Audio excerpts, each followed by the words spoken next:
The cleanse, so the reset. Reset. Okay. Yeah. The reset.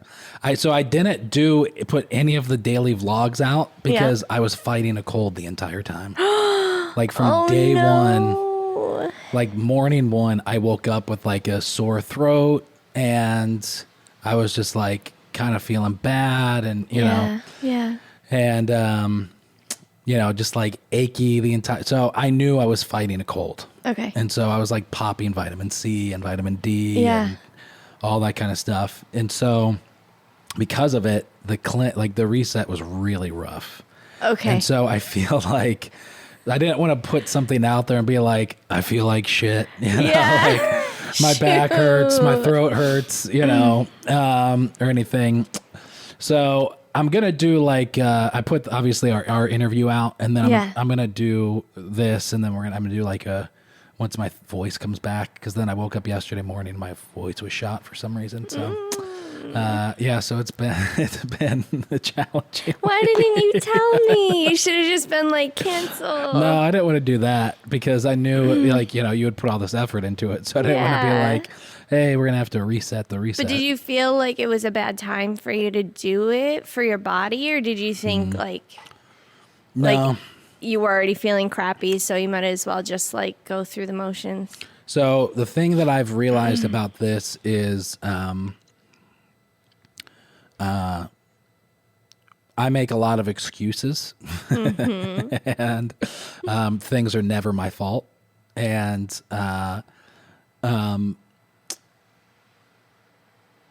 you don't have the ability to blame anyone or anything else when you're on a cleanse or a reset. It like makes you really weak and it's like humbling. And so, but, I'm not typically like a macho aggressive person.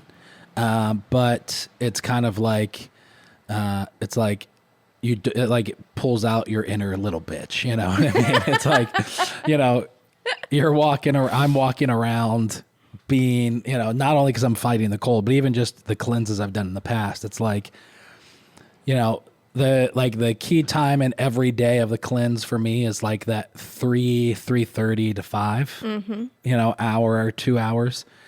And those are the times where it's like, all right, this is stupid. I just need to get something. I need to go eat food, And that's kind of the time where it's like, all right, you have to like man up and kind of, not be a little bitch right now and not give in to.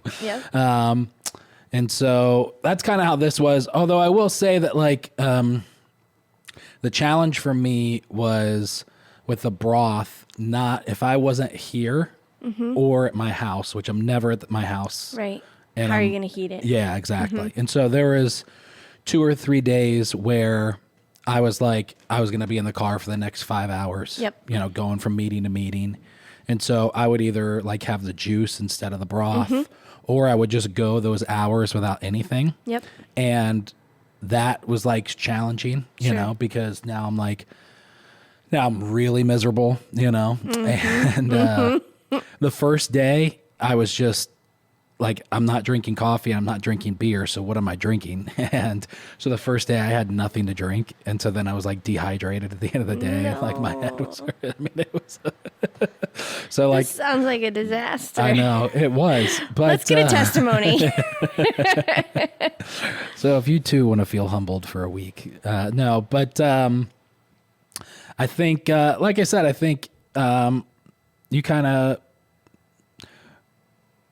I should put myself into situations where I'm probably going to fail, or put myself into situations that are going to be really demanding, but also hopefully be mature enough to like accept that. And I don't do that. And so this is like the ultimate, there's no excuse for, you can't get out of it. There's no one else to blame. There's nothing to blame. You just kind of have to, you either do it or you don't. Sort of a thing. That is the biggest challenge. You're only up against yourself, really. Like no one is, there's a certain level of accountability that I would like to build into it more so than what I was doing with you, like that Facebook group, the Community Juice Project, so that it's like a daily prompt, a daily check-in. You're with another small group of people, so there's always 10 to 15 people experiencing the same thing at the same time, so that you can kind of commiserate and applaud each other at the same time. I really think that part of the hardest thing with a reset or a cleanse is the mental piece of it. Yeah. So that feedback doesn't surprise me at all. There was a time years ago when, years ago when I would go running a lot. And so I was just like in this running kick. And for some reason it just like picked up out of nowhere. And I started running a lot around the city. And, I would run barefoot outdoors. And, you're one of those. Yeah. And like real barefoot, not like the barefoot shoes, but just like real barefoot. And so there was this one night where I bought like a Camelback, and I got off work late at 9. I went to Walmart to buy this Camelback. I went home and I said, I'm going to go run like 2 or 3 miles and test this thing out. Well, that night I wound up doing like 13 miles. Stop it. And it didn't even feel like anything. No. And so I got home and I was like, wow. And, I looked at my phone. I saw how far I'd run. And I was like, man, I was just short of a half marathon. And so I thought, the next time I have off, I'm going to plan the route. I'm going to go run a half marathon. And so, I planned for it, I was going to run for halfway up Skinny Atlas Lake, which was into the village, which is exactly like a half marathon. And I got out there and got 3 miles in and gave up. I mean, it was just it was miserable. It was hot, it was in the middle of the summer. I was out of my water by mile. It was just absolutely terrible. And, this versus the last cleanse that I did kind of felt the same way. The first, the last time I did it, it was just okay, day 1, day 2 kind of sucked, but then I'm kind of you're in the rhythm, cruising. Maybe I could go 8 days, and that's kind of what was oh wow, all right, I feel really mentally clear and fluid when I'm on a cleanse, and and kind of grounded and get some clarity on stuff. So yeah, I can do 7 days. And this one, it was no, rough. Day 2. What the hell are you doing? You weren't prepared for this. Dang it. That's none of which is your fault. I know, but I just wish you could have gotten the benefit from it. I did. There was there was a 5-minute stretch in there where I was really focused. I'm just kidding. Right. No, there was I think day 3, I was really focused, felt really good on it, Sunday, my first full day off of it. I just noticed how it's even, changed some of my more routine in terms of eating and drinking. So not that this is necessarily a healthy thing to do, but Sunday morning, I got a cup of coffee at 7, and then I didn't eat anything until 3. Which prior to the reset, I would typically have either, breakfast taco or yogurt or whatever first thing in the morning. By 11:30, that's at 6. By 11:30 or 12, I'm okay, I need to go get something to eat, and I go get something really unhealthy really quick, So I noticed that was different. Same thing. That's good. Same thing today with it. So yeah. So it's, it does kind of, reset your course a little. Yeah. Helps you kind of break some of your habits. And it should change your cravings a little bit, because the cravings are really about ping-ponging back and forth on that spectrum. So you're always on one extreme side or the other, so that you can get back to that center. It's if you're all the way over here and then you're all the way over here, it's you have to be on those extreme polar opposites in order for the center to be neutralized. So when you start your reset, you're bringing those closer to the middle. Right. So you have less of a shift. So it's easier for your body to correct. So cravings really come from that polarity. Yeah. All right. Sounds like there was a little bit of a byproduct of positivity from it. It was definitely a positive experience. I mean, my voice sounds amazing right now, so I'm really happy about that. Keep it. Yeah. So, yeah, no, it was definitely very challenging, but, yeah, I'm glad I was able to and thank you for letting me be the person to kind of go through it first. And I mentioned that in a couple of the videos that I did of, I'm sure it would be easier having that Facebook group and that support group. And one thing I think would be cool to do on your end would be to have whether it be daily or multiple times a day, ways for people to access some sort, aside from the Facebook group. I was thinking what if there was a video of you talking about, okay, here's day 2. Yep. This is, you had the blocks of things to focus on and consider, and you're talking about that for a 5-minute video. Yep. That they could wake up to and turn that on or whatever. Essentially, that will be part of the Facebook group. So it would kind of be here's your access code to this day 1 video, or it could even be through a text message. Because like I said, I really only want to do 10 to 15 of these a month and do them in small group setting. So we're not looking to commercialize this in any way anytime soon. For sure. It should be a benefit for us, and it should be a benefit for people that are asking. And we're just going to roll it out as the first Monday for each month for the first few months, just so that we can get a gist of our capacity, because it ends up being a lot. I mean, you're doing 32-ounce jars. Yeah. So you, in total, for your 6-day reset, had 22 32-ounce jars. Yeah. Right. So, that just capacity-wise of making the product. Yeah. I'm not a machine yet. Right. Yeah. It's still really hand-produced. And hopefully, even though you were sick, or maybe you weren't able to tell, but hopefully you found a culinary element within the product itself. So one thing I like to say is this should be a product or a reset for people that actually do love food. I'm not looking to make this a torturous experience for anyone. I'm hoping that these flavor profiles come out and you can tell that it's a slow process on my end, so that it's a convenient option for you on your end. I really like the campfire squash broth. I really like the chicken and citrus. Okay, nice. Yeah, I like both juices. That tea, I'm pretty sure, is served in hell. I love it. I drink it every morning. Are you serious? Yeah. Oh man, that stuff is black as death. Really? Oh God, yeah. I had to do an event at Gerhardt's, and I was fun. I had this setup with me, and I had the whole jar with me. Yeah. It was again, one of those times where it's off. So I was all right, I'm just going to drink this tea for the next 3 hours. And I'm sitting there with it. That's so funny. I noticed drinking it out of that jar itself was really challenging for me to drink. Yeah. The very next day, I got a iced coffee cup. Yeah. And put ice in it and drank it like it was an iced coffee, and it was fine. That's one of the tips. I don't know if I put it on the tip sheet, but making sure that you have a vessel that's almost ritualistic. I'm going to use a cocktail glass for my evening juice and my favorite mug for this tea. And I really love that tea heated up as well. But to your point, that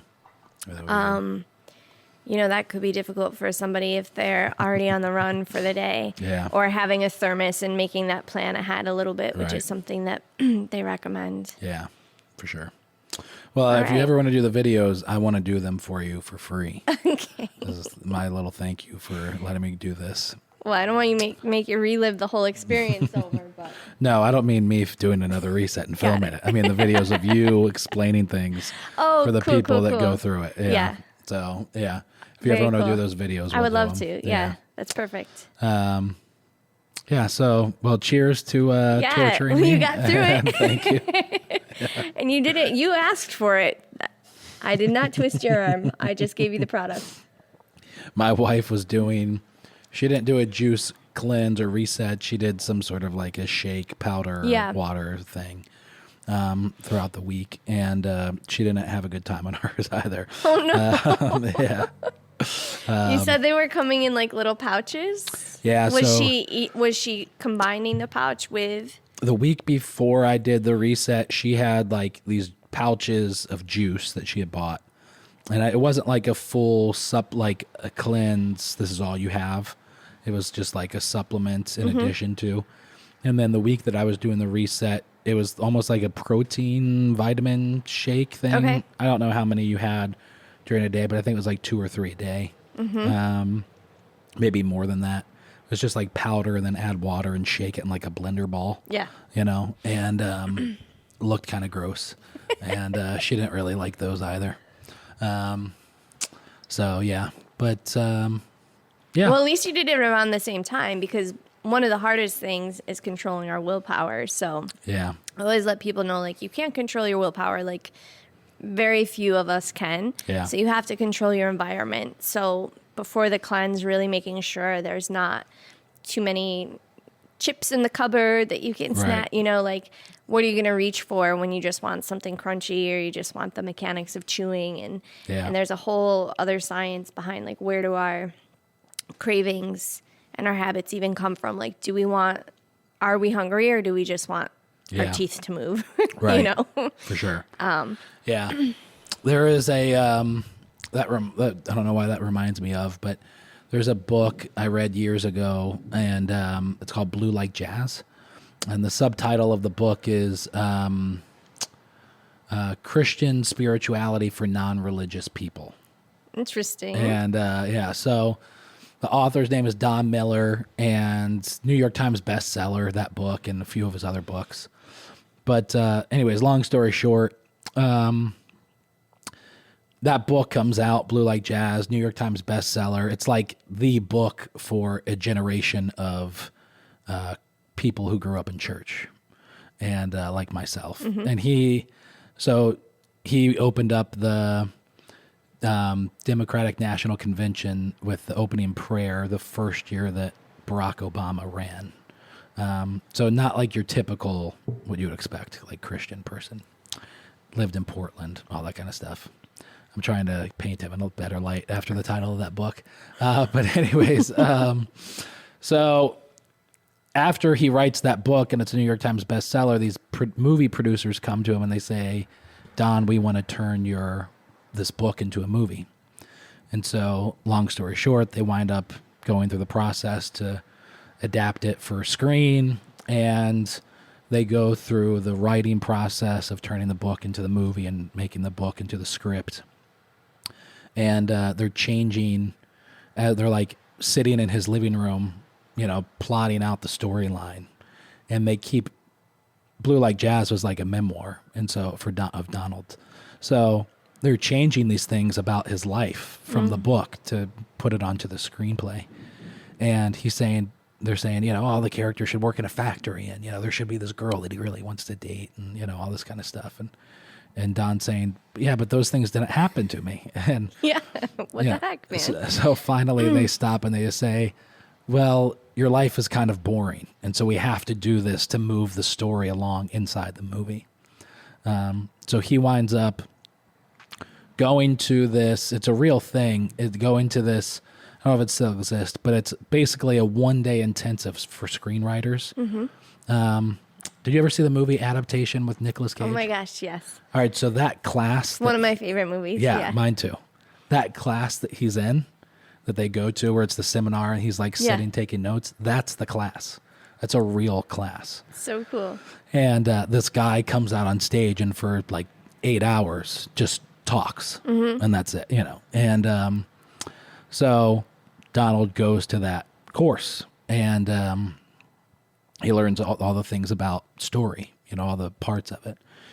And he writes another book all about this experience of making the movie. It's called A Million Miles in 1,000 Years.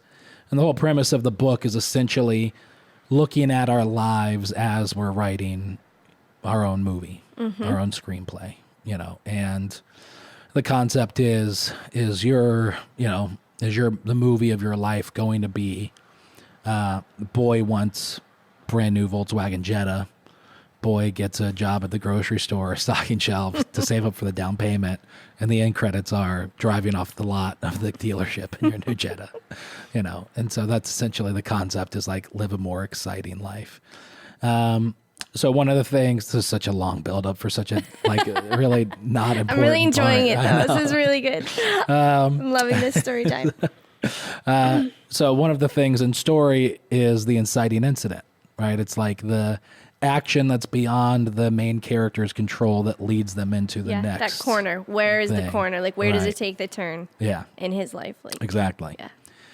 So he talks about in his life, for a group of his friends said that they were going to, you know, go on a trip, and they were all going to hike the Inca Trail, right? And so it's something that he typically would never have done. But his inciting incident, in order to force himself to like get into shape in order to be able to hike this trail, is he pays for the plane ticket and pays for the trip and all that kind of stuff. And then that's like, he has to now, you know, he can't, you know, he rode his bicycle across the country with a group of people to raise money for charity. And, you know, he like paid for it, so he couldn't get out of it, stuff like that.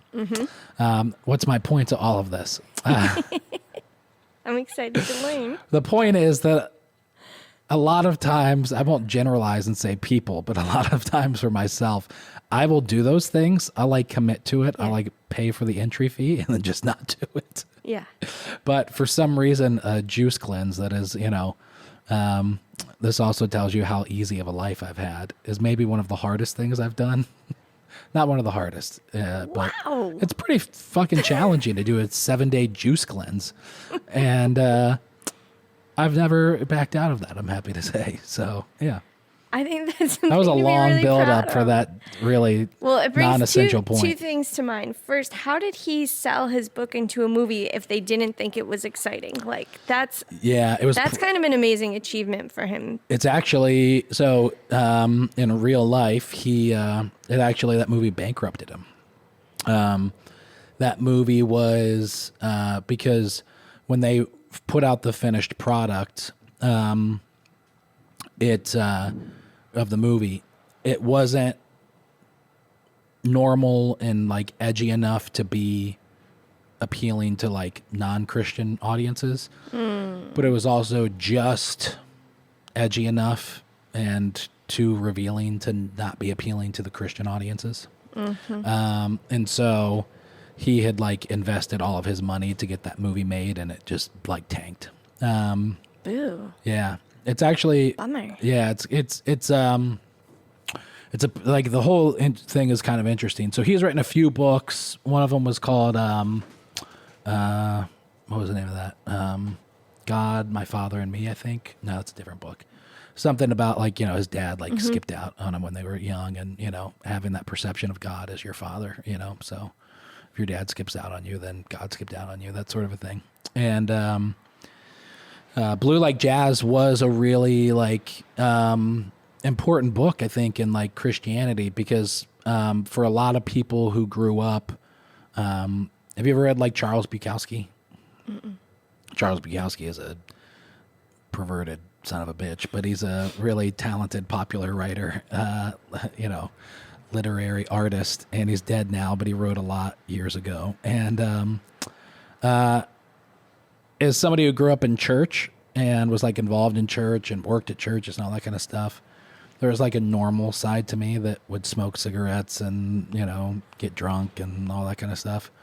And Blue Like Jazz was the book that kind of told a lot of people like me inside of church that it's okay to do those things. Like there's a story of this, you know, friend of his, two friends of his who are like working through their emotional issues inside of spirituality, but they would explore like Christianity and like reading, like discovering the Bible together by drinking wine and eating chocolate and smoking cigarettes, you know, which humanize it. Yeah, exactly. And make it feel like make it normal. accessible. Right. Yeah. Exactly.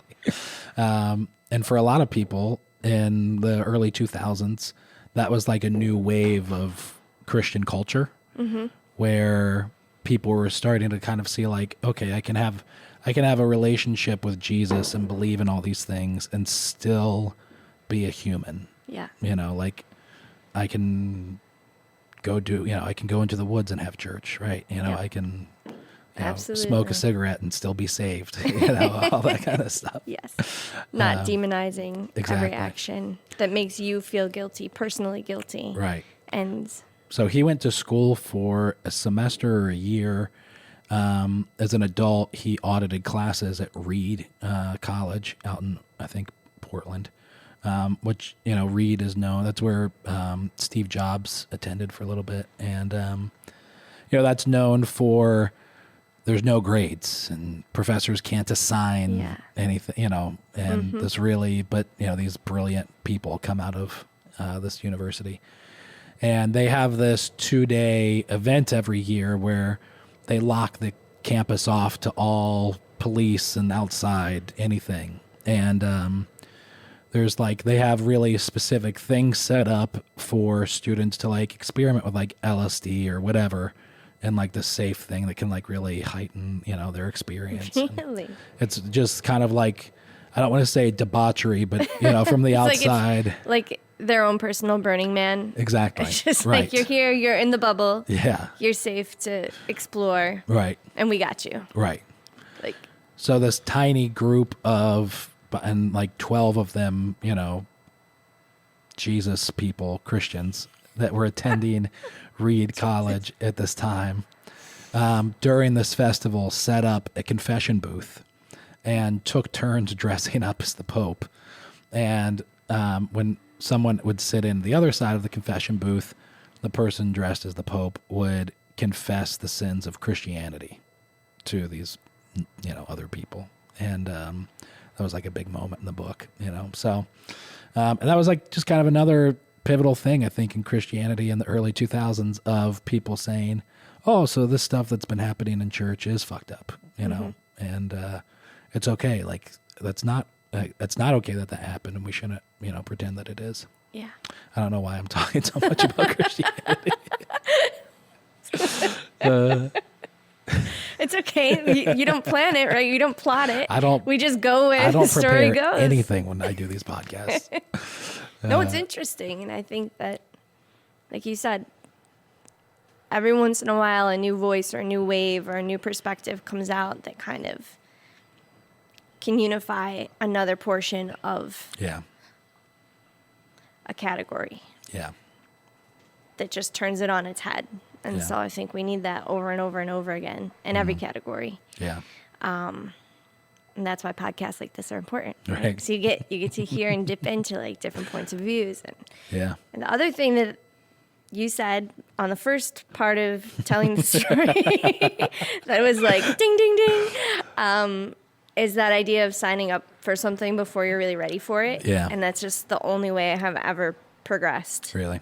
With my entrepreneurial pursuit. Like last year at this time, I mean, you couldn't pay me enough money to go back to this moment of just being like, how are we going to make this actually happen? You know, it was like a year leading up to it. I could have had a whole salary worth of, you know, a year's worth to save up, but my calendar had been cleared because of COVID. Yeah. And then it was just like the project itself was going to happen with or without me. So I've done that over and over again where it's just like, am I ready? No. Will I ever be? No. So just sign your name on the dotted line and figure it out. And that's something that the creator of the Natural Gourmet that I went to in Manhattan, Anne-Marie Colbin, she said at our graduation, she was just like, just say yes and figure it out later. Like whatever the opportunities are that come, they knock at your door and you're even a little bit interested in it, just do it. You'll figure it out. So far, we figured it out. Yeah. It's always nice to have, you know, the support and the people coming through the door. But for anyone that's thinking of starting something, there's just not going to be a good time to begin. Yeah. You know, like there's not a perfect moment. It was so far from perfect before we started last year at this time. And I don't know, things just fall into place. If you really, really want them to, you really want to get to where you're going to go. Things will align. Yeah. It's not going to feel like a steady ship, but it'll straighten itself out eventually. Yeah, for sure.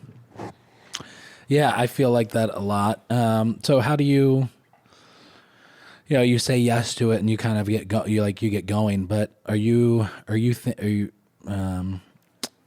you have like an end goal for it? I don't know that end goal is the right word. I have a feeling. Yeah. There's something between a feeling and a vision and this like interstitial kind of movement and exchange between people in this community. And I do draw things out on paper quite a bit. I mean, I have a large butcher block. I don't have it on a wall. I just spread it kind of across a room like this. Yeah. It's just a scroll, and if I need more room, I just kick it out a little further. Yeah. And then sometimes after I write on it for a couple hours, I just roll it up and it sits in the corner of the room and I never look at it again. Yeah. But the idea was in the motion of putting it down. For sure. And sometimes I do unroll it and I look back and I'll say, well, I wrote all this out 5 years ago, and like check a bunch of stuff off of it and just be like, I did that. Yeah. It's it's a little bit more organic of a process, I guess. Like I knew I wanted to come back, focus more on my beverages this time. When they asked me what my goal was during the interview for Salt City Market, because ironically I was on the interview panel up until the very end, and then they were like, would you ever consider they wanted 2 people in the market that had already done something. Yeah. So they were like, would you ever consider being a second stepper? And at that time I was really nervous to say yes to it because I didn't want to take a chance and fail in front of all of these other people I had just like trained and gotten to the point of like, do I really want to be next to everyone? Do I want to be in the public light again? What is success and what is failure, and what side of that equation am I on? Yeah. So they asked what my goal was, and I said my goal was to stay as small as possible, but it's almost impossible. You have to kind of scale when and where you have to. And so the things I'm doing now, reaching out and creating these little satellite groups that are juice groups, that's another extension of what we're doing. Doing these reset programs, that's a whole other direction. But people are asking for it, and so I feel the need to create something to meet that demand, and it falls within an overarching theme of my design, my brand architecture. So, and I think that's a very good term that people should remember is the brand architecture. Like kind of build the bones, figure out what your foundation is, figure out what your 4 pillars are. Yeah. Start laying that little bit brick by brick. And if at some point something kind of comes in and it doesn't fit with what you feel is right, then don't go in that direction. If it does, then step into it, see how it goes or where it leads you. And so even the reset was something that people have been asking me that since day one. And it wasn't kind of until you had asked me and I started designing it. And I said, like, I need to tie this concept to an assignment so I can just get it done. Yeah. Because I've had the jars, I have the ingredients, I have the kitchen, but I needed someone who was essentially going to hold me accountable. So if it wasn't useful for you, it was very useful for me. It was definitely very useful for me. Yeah. It was, just a way to see it come to a physical form. Yeah. Give it to someone. That process in and of itself is kind of a little scary. So it's kind of like, all right, it's out there and I can let other people know it's available. And January 1st, we're going to kick it off. So January 3rd, really. Yeah. But yeah, I don't have an end goal. Yeah. Do it until it doesn't make me happy anymore, and then don't do it anymore. That's always my goal. Very hedonistic in that sense. Yeah. But there's something about entrepreneurship and food and the two of them together that just keeps pulling me back. And it's funny because part of what I do in this community is help other people get to that, like take that step from thinking about it to doing it. But I also now, since I started in 2009, with that kind of, with that focus or with that, I guess, responsibility that I've had here in Syracuse, I'm more and more and more realistic. I used to be a very good cheerleader. I used to kind of just like jump blindly off that cliff, leap and the net will appear. Yeah. And now I'm like, well, what are the top 3 things that are the most important things to you in your life? And are you willing to sacrifice those? Yeah. You know, it's not an easy road, but it's one that I enjoy very much. Yeah. But now I'm a lot more sensitive when people that I love and care about want to get into it. Really want to make sure they are prepared for what it's going to take to get it done. So, yeah. Yeah. Yeah. Yeah, you know. Yes. Yeah. I was just thinking about, I was actually just said that to my wife yesterday or the day before. When did we go out to dinner? Yesterday. And Yeah, don't give yourself away. If you said Saturday, I wouldn't know. Friday, I would have been like, you cheated. we went somewhere Saturday. I forget if we were eating or if we were drinking or so. Maybe it was yesterday. No, it was yesterday. Before, I just went full time with this in September, but a few months leading up to that, I was thinking about selling half of the business. Mm-hmm. And if you had asked me today, I wish I would have sold the business. That part of the business. You really do have to make those sacrifices in certain areas if you're going to do what you want to do. Yep. And, that's one thing. I'm 35, and that still is kind of shocking to me. Get over it. Yeah. You're only going up from here. I know.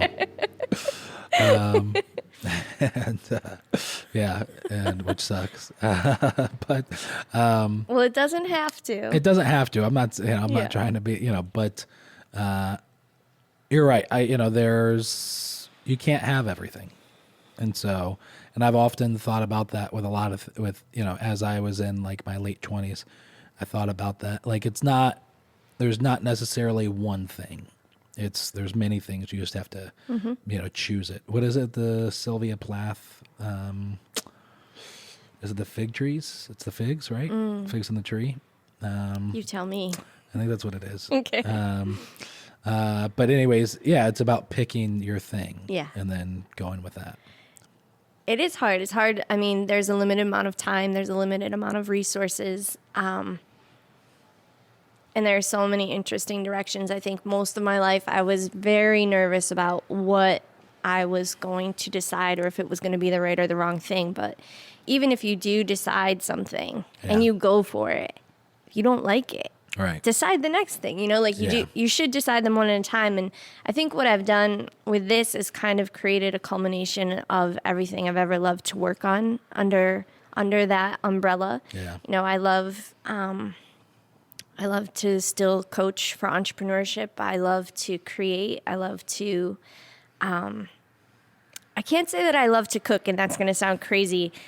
I don't love to cook under pressure, and it's always under pressure with something like this. Yeah. So I do feel a little detached from that at the moment, but it is just an amalgamation of so many different things that I love. Food, community, and entrepreneurship, those three things just repeating themselves. Yeah. And then every once in a while I'm like, I went to school to be a photographer and I didn't do that. I got in and I immediately changed to advertising. I immediately went, it was like the best day of my life when I got accepted to FIT for photography, and instead I switched over into business, and in my mind I was just kind of like, this is safer. I can always do photography. And by the way, at that time it was still film. So now I'm dating myself where it was like, I'll never have a digital camera the next year. I'm like, I'll never shoot with film again. It's like I was right on that cusp. That's how it was for me in high school photography classes in 2003, 4, 5. Yep. Was film. You had to put your hands into that bag and develop the film yourself. Yep. So, and I loved that process, and I loved the capturing that moment, and I loved the design. And so every once in a while, I'm just like, you can still do that. Yeah. It's not, life isn't over yet. You can still figure out something that goes along with this project that fits in that realm without it having to be your full-time career. Yeah. So, yeah, And I remember one time writing an email back to my parents and just kind of like lamenting over a decision I had to make, and maybe asking for their advice, or maybe just asking them to accept whatever the outcome was. And my little sister, I'll never forget this day, because I had been away for years and she's 10 years younger than me. She had intercepted the email because she had shared their account still. She was in high school or something. I think she was 14 or 15. And she just wrote back, "Whatever decision you make will be the right one." And I was like, "Who are you? Where did you come from?" And it was exactly what I needed to hear. That's funny. At exactly the right time. And that was it. You know, and she was just kind of, it was this really young, fresh wisdom. Just That's funny. Short and sweet. Yeah. That was good. Yeah. Yeah, I went to school for theology. Sound engineering and then theology. Well, that kind of, I feel like that's a very good fit. I feel like you're still doing, I feel like you're doing exactly that right now. So it's kind of like you followed your trajectory. Yeah, maybe a little bit for sure. Yeah. So did you grow up here? I did. Homegrown. Yeah. Yeah. Where did you go to high school? I went to CNS. Okay. Cicero, North Syracuse. Yeah. Yeah. And then, so you went to school at FIT? Yep. I went to school a lot of places before I got to FIT, but that's where I And then got my undergrad and my 4-year degree there. Okay. And then came back. Came back. And then went to Manhattan. So I kind of bounced back and forth. FIT was in Manhattan. Okay. And was just around the corner actually from the culinary school that I ended up going to. Okay. I was managing a tea house at the time called Alice's Teacup up on the Upper West Side. Oh, cool. And it was just something I loved doing. And I fell into that job by a school assignment where we had to, it was a public speaking course, and we had to find someone that we wanted to emulate someday. And at that time, I thought all I wanted to do was own my own tea house. Not all that I wanted to do, but the focus I had was that. I ended up bridging into international trade, and we always needed to find a commodity to focus on. So mine became tea, and it was just kind of like a downward spiral from there, where I was like, okay, tea, entrepreneurship. I met this woman who owned a tea house on the Upper West Side, and a couple months later, I quit my marketing job at the time and took a 50% pay cut. And for me at that time, living in New York City was a lot, because I'm sure. Just meant essentially minimum wage. And I loved every minute of it. I adored it. I adored the management. I told them what my long-term goal was, and I just wanted to learn everything I possibly could from them. And then as my steps were unraveling, I was like, okay, well, I kind of want to learn more about the food aspect of this, or how to put a menu together.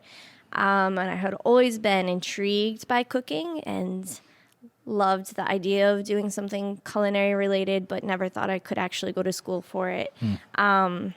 And was also lactose intolerant for most of my life, I should add. So going to any other culinary school besides the one I went to would not have made sense. So Natural Gourmet is 99% vegan, plant-based. Wow. They've now been absorbed by ICE, International Culinary something, I think. Yeah. I'm pretty sure. So they have an East Coast and a West Coast campus now. And it was really interesting because I had known about this school because my sister was obsessed with Vegetarian Times when we were little, and she'd always flip to the back, and she would get all the pamphlets and the brochures for the school, and she just wanted to go there so badly. And however many years later, 15, 20 years later, it was like, oh, I took a public cooking course at Natural Gourmet. It was so cool. I loved it so much. I think I'm just going to sign up full time. And she was like, what? No, that's my dream. Why do you always do that? You just do something a little bit and then you just fly off the handle, And I'm like, well, if it's your dream, you better do it, And she did. She figured it out. She had a 4-year-old at the time. Wow. And we commuted. Okay. I would commute back with her on the weekends. So I was back and forth between New York City and Syracuse quite a bit. Yeah. Probably since 2002, really. Even up until a couple years ago, I would kind of bounce back and forth and stay there for a couple months and come back. Yeah. Yeah, and there's something really energizing. It's definitely a vortex down there. Yeah. And, you know, I always tell people, even if you're from here and you want to stay here and have this as your home base, it's so important to travel. It's so important to explore other cities and understand their cultures. And then carry that around in your pocket while you're here. Maybe you won't hate it so much. Yeah, right. You know, yeah. I was so down on Syracuse, and now I'm a huge advocate. And of course, when I hear people complain about it, it's really frustrating for me. Yeah. Because we have so much going on here, and so much more than we ever did, I feel like, For when sure. I was growing up. Yeah. So it's definitely a love story for me, for Syracuse.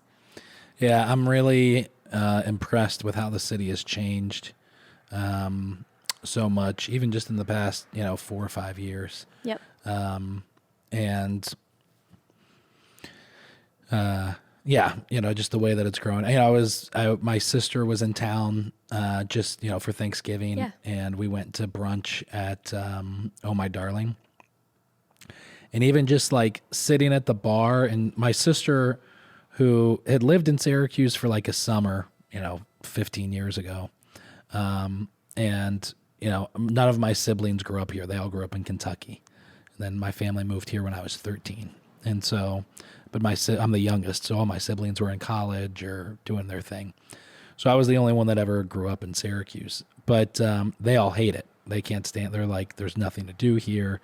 She lives in Nashville.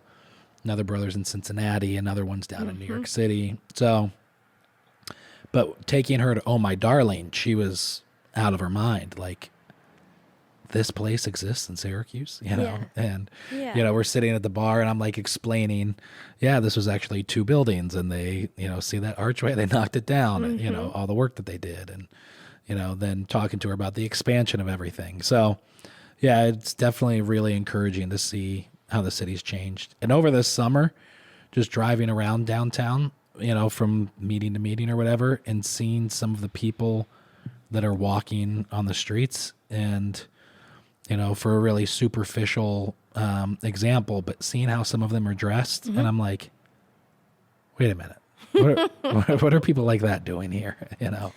Where did they come from? Why are they in Syracuse of all places? And we've always had undercurrents of that. I mean, there have been so many things that have been invented in Syracuse, created in Syracuse, and there is such an amazing art and music scene. It's just a little bit.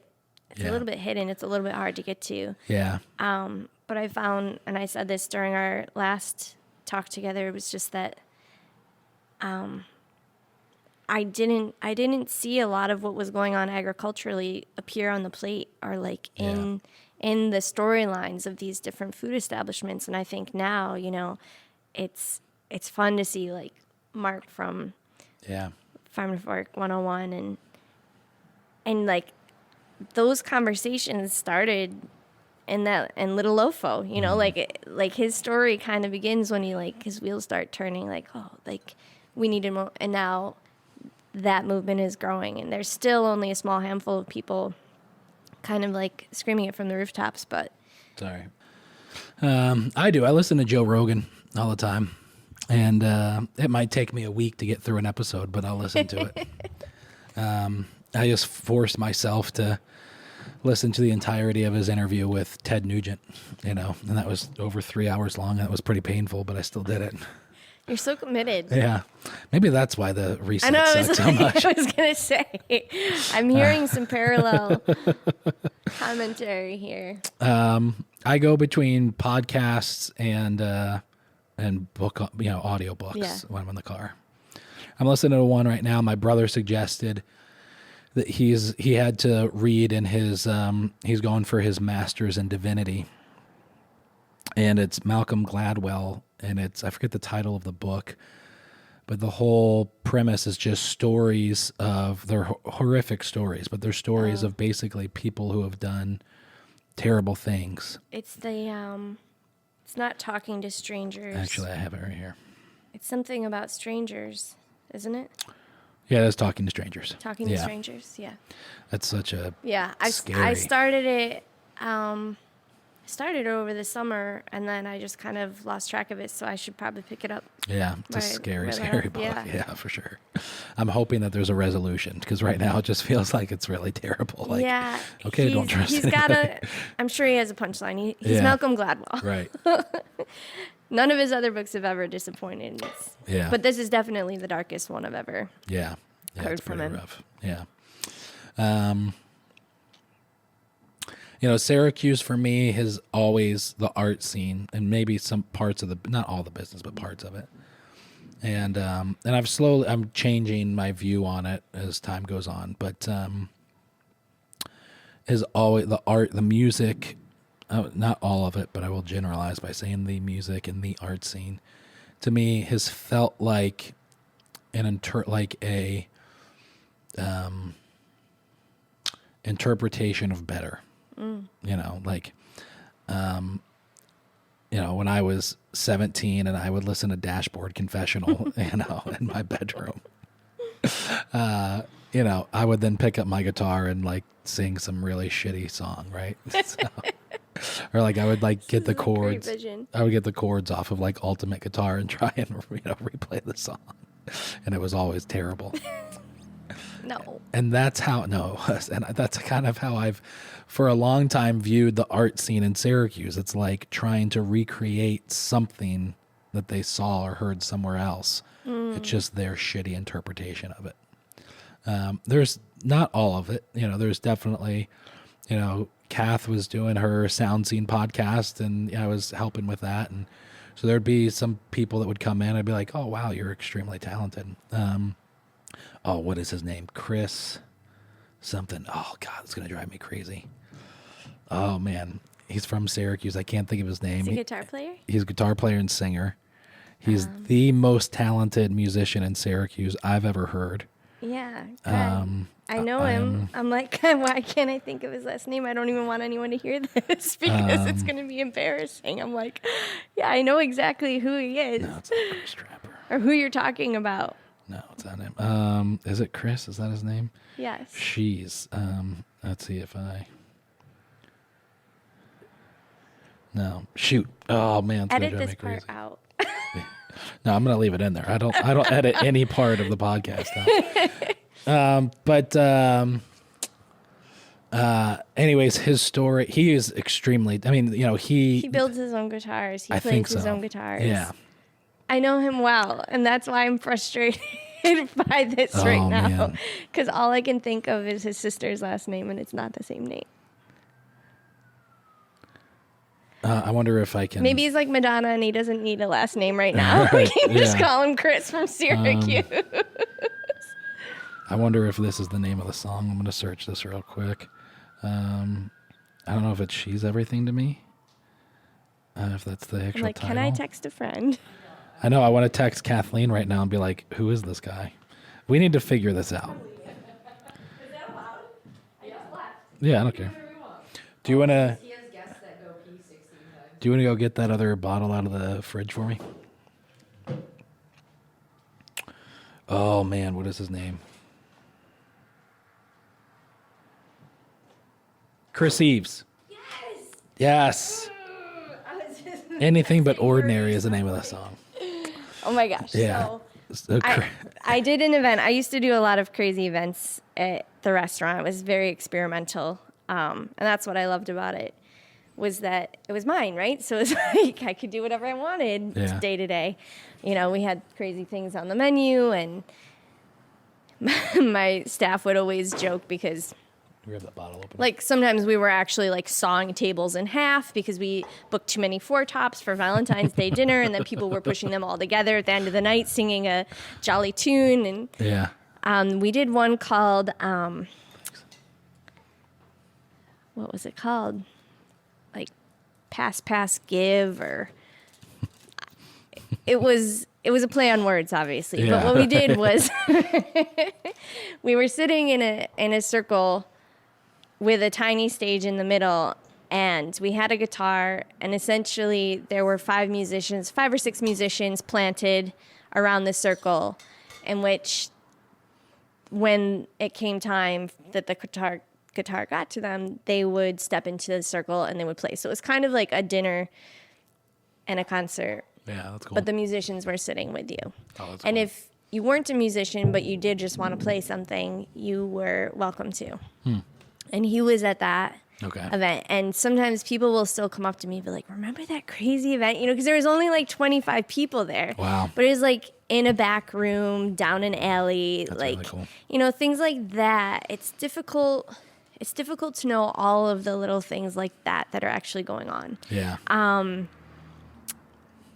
And yeah, he did a phenomenal job, and I'll just never forget, you know, these musicians one by one stepping into the circle and their performances. And I wish I had every single one of those documented. But part of kind of the awesome piece of it is that it's not. Right. Like, you were there. Yeah. And you were really there. Right. And that's it. Yeah. You know, like, not everyone was filming things on their cell phones. And yeah. I think the really important things probably shouldn't be. yeah. Chris was on Kathleen's podcast and told a story. I'm pretty sure this is the story, how the story goes, but because I was like dying laughing.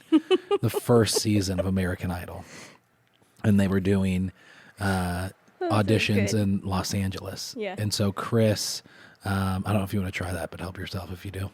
Chris. If I do, I'm going to make you pour it for me. Okay. Chris got in his car and drove across the country to Los Angeles to audition for American Idol. And he got out there and showed up to the day of the auditions and saw how long the line was. And it was going to be like a multi-hour wait. And he doesn't like waiting in line, so he just didn't audition after he had just driven across the country. And I forget how and it's just like, especially because all I'm watching right now is Curb Your Enthusiasm. Yeah. So it's like the most Larry David story that you could ever imagine. Perfect. And I mean, I was crying laughing.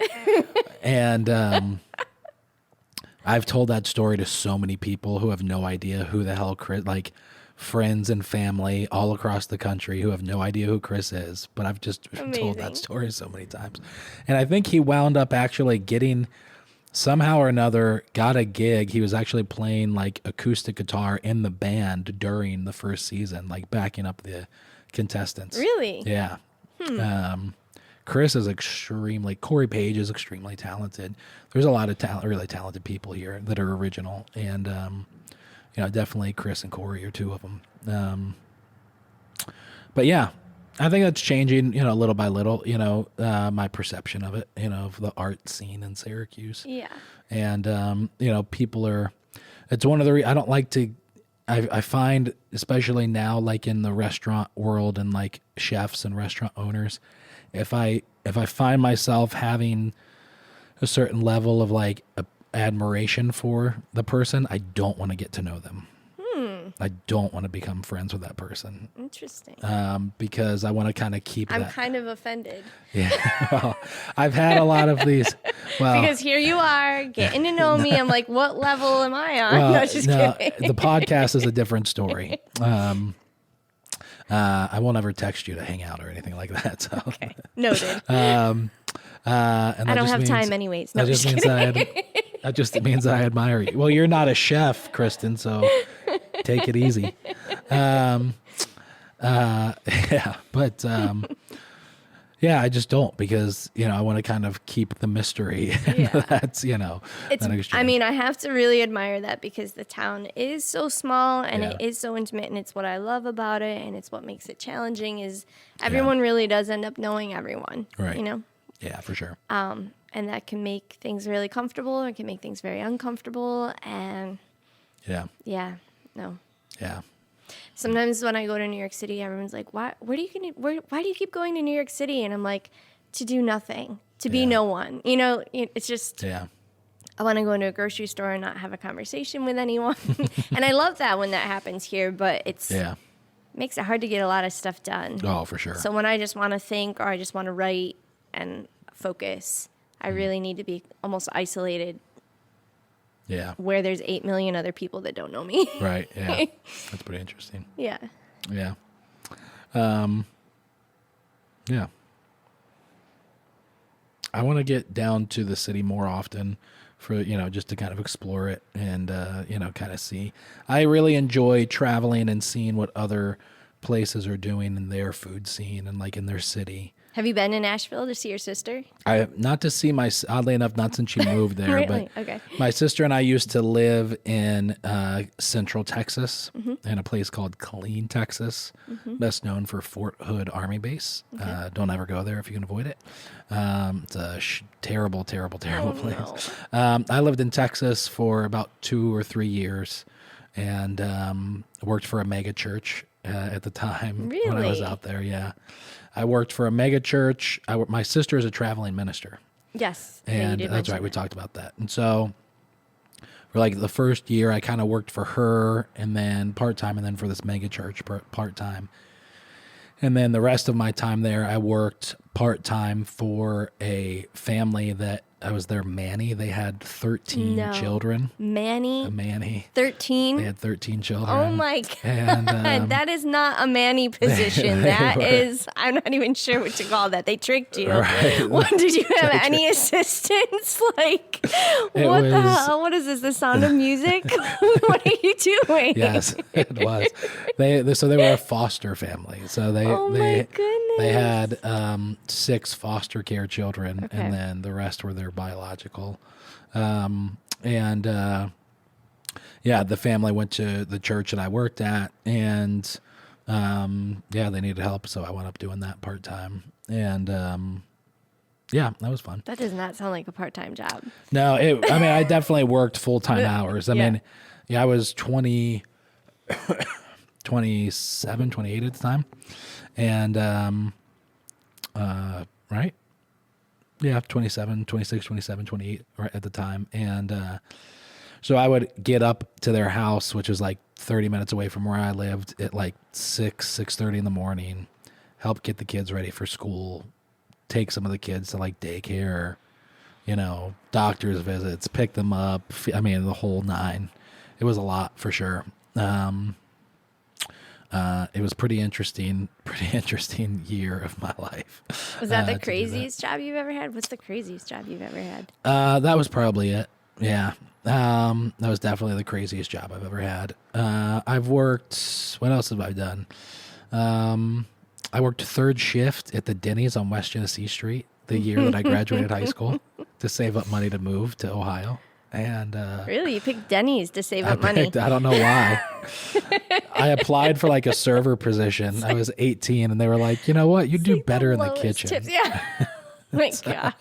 And so I was cooking 3rd shift at Denny's for like a summer.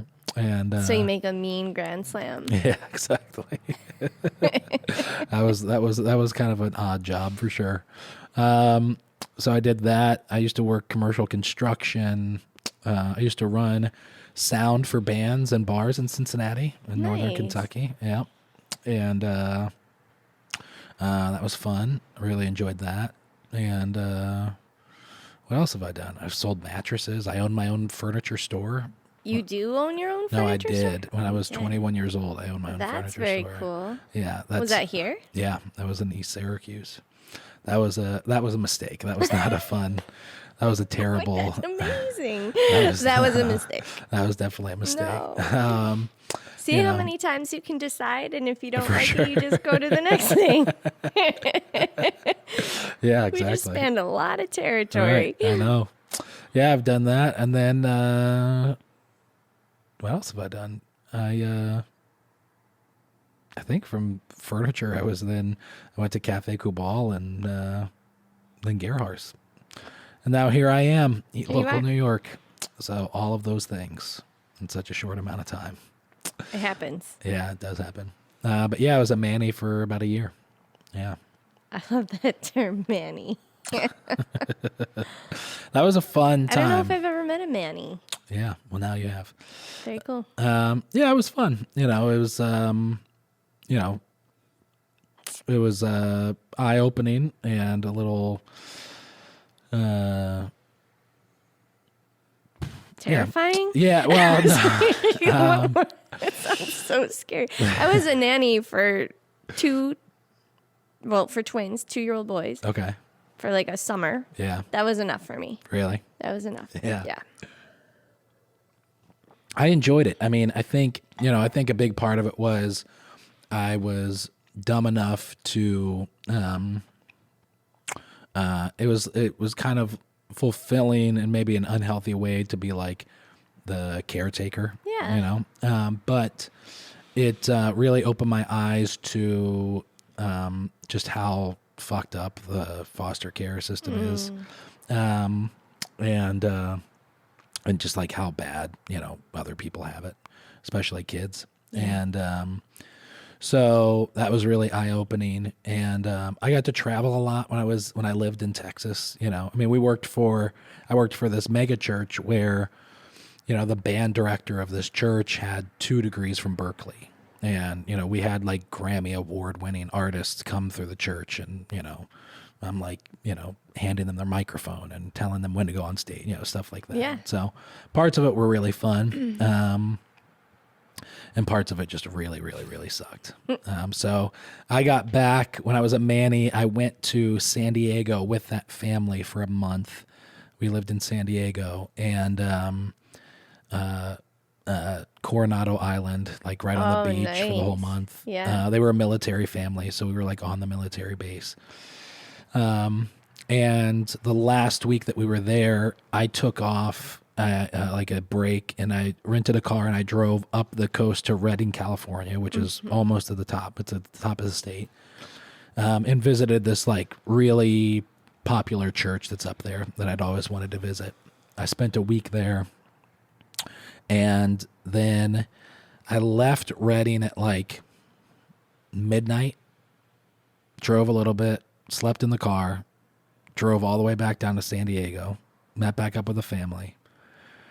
The next morning, we drove back to Texas.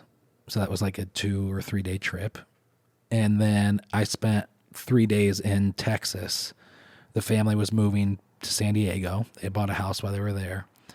And I decided I didn't want to stay in Texas. So I put whatever would fit in my Chrysler Sebring at the time and left, and left again at like 11 at night. Oh my God.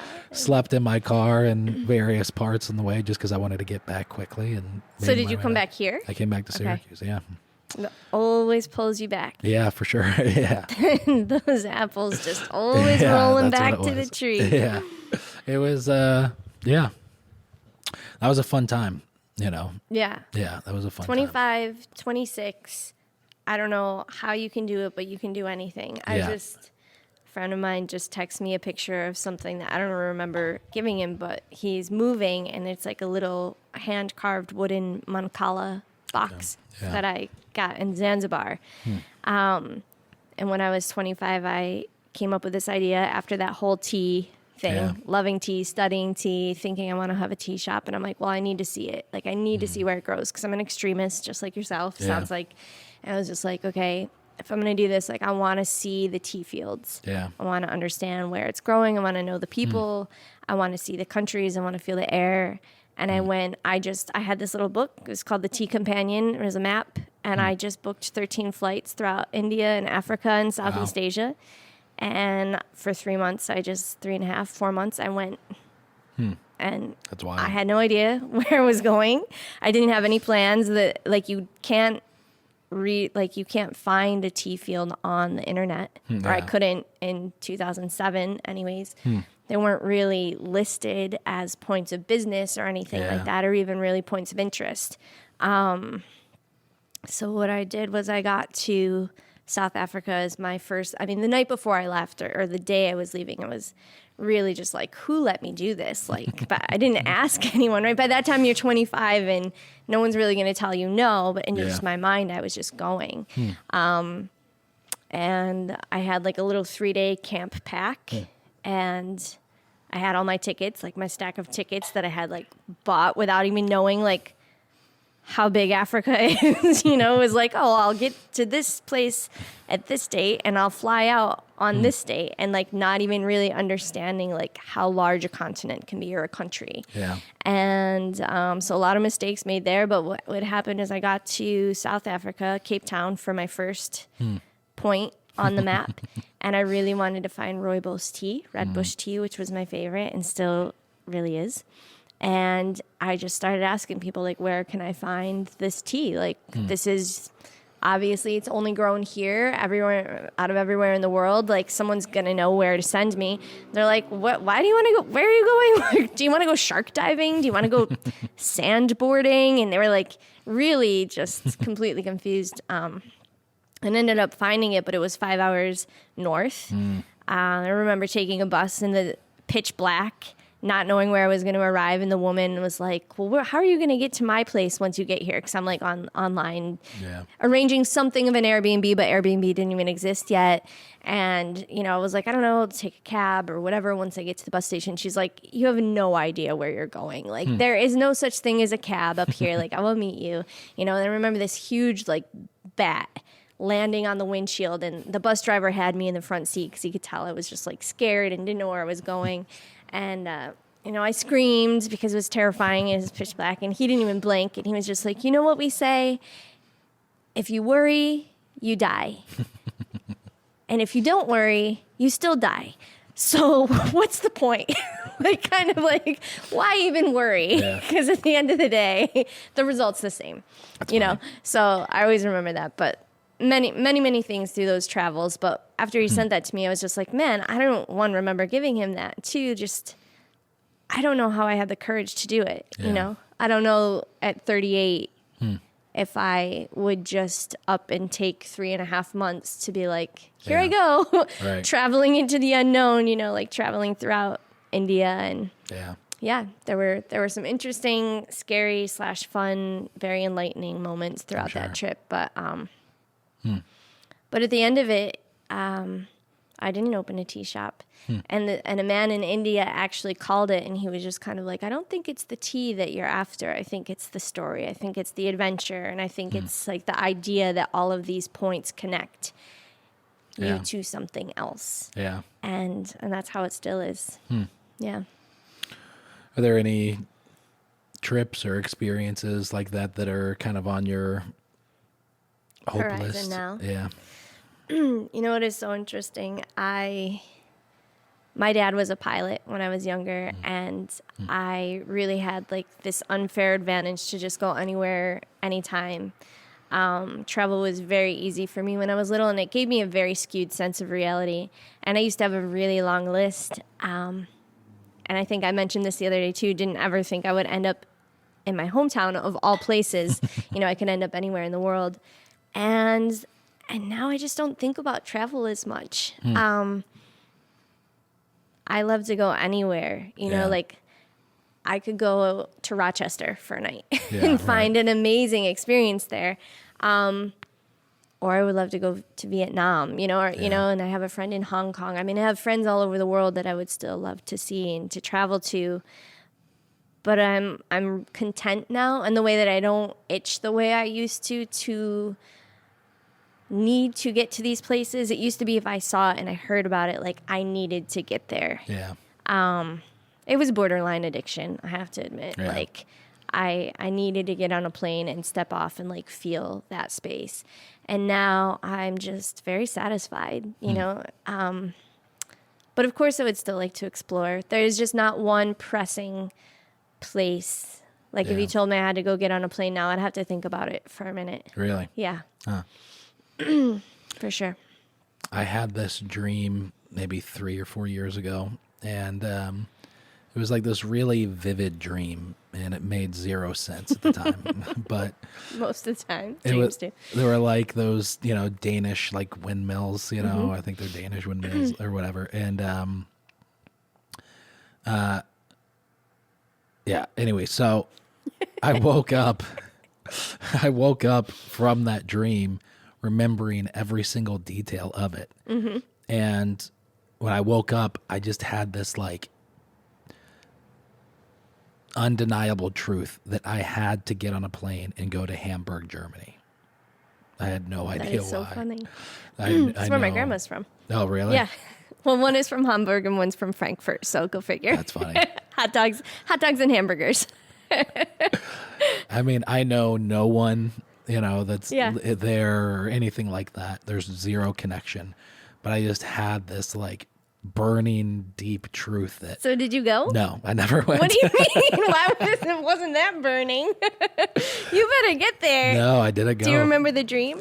Yeah, I do. Okay. It was like kind of like a really, I'd imagine is like a really typical male dream. In this dream, there was like these windmills, and I was in like this small village, and this space probably doesn't even exist in Hamburg, Germany.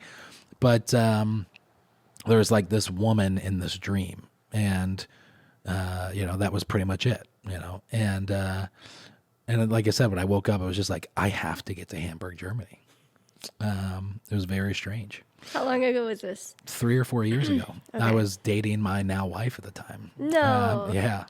And you didn't go book a trip with her today? I did not. No. Did you tell her about the dream? Yeah, I did. Okay. Yeah. And she said, well, who is this woman? No, I'm just kidding. No, but yeah, but and I've thought about it a few times, like since then, like maybe I should go now, but yeah. Well, if you had the option to go somewhere, is that where you would pick? I think it depends on it for how long. There's a big part of me that wants to live in Hawaii for a time. We went there on our honeymoon, and I just couldn't get over it, and so there's a part of me that wants to live there. I think it's, kind of what we were talking about earlier. There, I haven't, which I know it's not the case, but I haven't yet come to the understanding that like I've chosen the path. You know what I mean? And I think that is a challenge of getting older, even though, that sounds dumb because I'm 35 and I still have, hopefully a long life ahead of me. But, yeah, like, as I feel like as you get older, those decisions are far more, and like, there's more consequences to your decisions as you get older. And, I think it's probably just more responsibility, but yeah, so I still haven't fully come to the realization that I'm not going to be able to experience everything I want to experience. Because I do want to experience a lot of things. I would love to live for a time in Hawaii. I'd love to live for a time in New York City. I'd love to live in the country and not be surrounded by anybody, but, like hunt and, chop wood all day, things like that. But I think you'd be amazed at how much you can fit in a short amount of time, too. For sure. Like, you could take a 1-year hiatus. Yeah. And you could do 12 different places. Right. I stayed in Hawaii for 2 months after we graduated college. One of my best friends, we knew we were going to end up in opposite places. She was going to be on the West Coast. I was going to be on the East Coast. And so, like, throughout college, we always said, like, we will, after we graduate, just spend 2 months somewhere. And we had this, she always worked for, like, outdoor companies. So she had a Roxy poster on her dorm room wall, and there was a surfer, and we're like, yeah, Hawaii. Yeah, we'll go to Hawaii. So we found something on Craigslist where we could like water plants and take care of someone's cats for like 2 months for like $300 or something for the entire stay. It was amazing. It was in Paia. And yeah, and after like the second week, I was kind of like, I'm good. I'm over it. Like we got there and I was like, what are we going to do? Walk to the beach again? Like what? We didn't really have a car, so we couldn't really explore. It wasn't completely thought out, but we got there. We said we were going to get there. We got there. It was one of the largest earthquakes since the year I had been born. And it was like 6.7 on the Richter scale. And I was by myself in the house, and I was just like, "Oh my god!"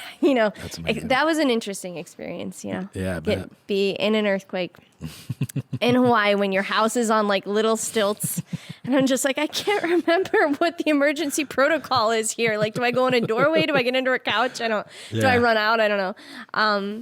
But it was very cool. But 2 months was almost too long. Yeah.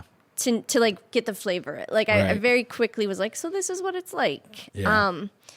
And I think maybe somewhere like New York City would take a little longer to kind of get into the intricacies of like a flow, but you could definitely experience quite a bit For sure. in a short amount of time. Yeah. And so I think all you have to do is curate it. Right. Yeah. And set your mind to that, like what that looks like. The plan is to become a multimillionaire and then just be able to do whatever I want. Sure, but if that falls through, that's plan A. I'm the opposite of you. I'm like, how far can I get with $20 in my pocket? I've gotten to Cancun for a weekend and back. Yeah. Really? Yeah. Wow. Another interesting story where I basically lived under a table of my friend's all-inclusive resort and left with a beach bag. When they were like, "Where's your bracelet?" I'm like, "Never mind, gotta get out of here." That's hilarious. But I made it a whole 4 days. Wow. Yeah, That's amazing. it was pretty good. Huh. They were pretty stressed by it, but I thought it was pretty entertaining. Yeah, I don't know. I mean, part of my goal for the business is to turn it into a multi-million-dollar business. I either want to build it to a point where we have enough people buying a new card every year, 300,000 people, whatever that number is, or build it to a point where we have such an influence that another much larger company would come in and buy us. And so, and part of my goal with this money is, with like part of my goal for wanting to build the business that way is, I shouldn't say always, since I like worked in the foster care world, I've wanted to, and then people always tell me it sounds like a cult whenever I say what I want to do, but basically, I want to have this like orphanage, this facility for like kids in foster care to be able to, get out of the system and be able to live in and grow up in. But I want to employ like a doctor and teachers and, chefs and, have a farm and, just like have this like really great self-sustaining place somewhere in the country where, 30 kids who would instead be in foster care suffering whatever abuse that exists in the foster care program could instead have a really great life. Yeah. And grow up to be healthy, whole, humans, right? Yeah. Because so many of them in the foster care system get treated so poorly. The three questions I think that every, not CPS, but like social worker asks when they visit the home of someone who's fostering a child are, at least they were in Texas, I don't know if this is the case everywhere, but are, what did you have for dinner last night? Who cooked your dinner? And who does your laundry? Because it's so common for someone to take kids in and just essentially use it as a paycheck because they get paid, from the, from the state for, for those things. And so in those cases, it's usually like the kids are caring for themselves, eating poorly, essentially it's like, they're the maids or, housekeepers and, not loved or cared for, and the kids that I watched when I was in Texas as the Manny, I mean, just horrific situations that they came from, 2-year-olds, and so, that's part of the goal with this is to, make enough money to be able to build and then fund something like that. And also to move to Hawaii and live the rest of my days there. The rest of your days? Yeah. No, but yeah. So I don't know if we're going to get there or not. I think we will. I hope to do it sooner rather than later. Yeah. Yeah. Well, if you want to do it, you will. Yeah. Right. You'll do it until it gets done. Yeah. Hopefully that's sooner rather than later. Well, just manifest quicker. Yeah. That's all the you have to secret. do. Everyone's like, what's the secret? I'm like, well, Yeah. just accomplish the tasks on your list. That reminds me of like fold it in. Don't Just wait fold it. 2 years to, I'm not saying you wait for anything, but that's thank you. when people ask, like, there's something magic happening. I'm like, no, you just have to get through it. And, I get kind of frustrated because people always say, like, I have such good luck. And, like, I live in this little fairy world bubble. And I'm like, do you know how long my days are? Right. Like, do you know how fast I run? I mean, Kristen sees me running and sweating. Yeah. Yeah, but that's it. I don't get up and dread going to work. I don't even know what that means. It's a very blurred line, and I don't know that part is healthy either. Yeah. But I'll choose that over, feeling like I don't want to get up and sit in a cubicle, or I don't want to text from my boss, and try to incorporate that into the world that I build for the company, the people that work for me. It's like, I don't want them to dread their job. I don't want them, I want them to be behind the mission and the bigger picture. And, that's one thing I think I've noticed. Ideally, I was miserable at working at Gerhar's. Just absolutely miserable. And I think part of that is kind of my own self-centeredness and, wanting to be the person that calls the shots. Yeah. But the one thing that I've noticed is how much people want direction. Mm-hmm. Oh my gosh. Yes. Very true. And how few people have it. Most of us don't really find it for ourselves. And it's just kind of like hitting our head up against the wall, knowing something's wrong, but not being able to put our finger on it. And, me looking back, I know it's just direction. And it could even be simple things like in your job. Mm-hmm. But if you don't have a path that someone's laying out for you, they're not saying, hey, here's the goal that you have to hit, then it's miserable, even if your job sucks. So, yeah. Yeah.